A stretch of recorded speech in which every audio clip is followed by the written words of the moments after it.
Hello दोस्तों, आज की कहानी है संगति का असर। कहानी अच्छी लगे तो लाइक करना, चैनल को सब्सक्राइब करना। एक बार एक राजा शिकार के उद्देश्य से अपने काफिले के साथ किसी जंगल से गुजर रहा था। दूर दूर तक शिकार नजर नहीं आ रहा था। वे धीरे धीरे घनघोर जंगल में प्रवेश करते गए। अभी कुछ ही दूर गए थे कि उन्हें डाकुओं के छिपने की जगह दिखाई दी। जैसे ही वे उसके पास पहुंचे कि पेड़ के पास बैठा तोता बोल पड़ा, पकड़ो पकड़ो, एक राजा आ रहा है। इसके पास बहुत सारा सामान है, लूटो लूटो, जल्दी आओ जल्दी आओ। तोते की आवाज सुनकर सभी डाकू राजा की ओर दौड़ पड़े। डाकुओं को अपनी ओर आता देखकर राजा और उसके सैनिक दौड़कर भाग खड़े हुए। भागते भागते कोसों दूर निकल गए।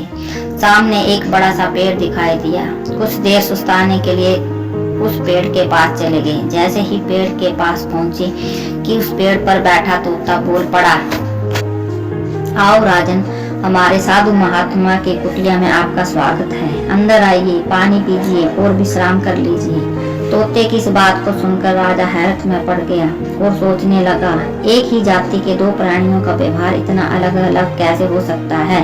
राजा को कुछ समझ नहीं आ रहा था। वह तोते की बात सुनकर अंदर साधु की कुटिया की ओर चला गया। साधु महात्मा को प्रणाम कर उसके समीप बैठ गया और अपनी सारी कहानी सुनाई।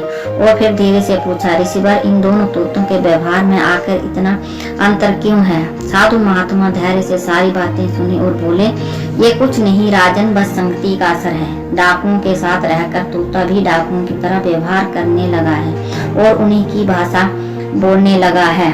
अर्थात जो जिस वातावरण में रहता है वह वैसा ही बन जाता है। कहने का तात्पर्य ये है कि मूर्ख भी विद्वानों के साथ रहकर विद्वान बन जाता है। अगर विद्वान भी मूर्खों की संगति में रहता है तो उसके अंदर भी मूर्खता आ जाती है। इसलिए हमें संगति सोच समझकर करनी चाहिए।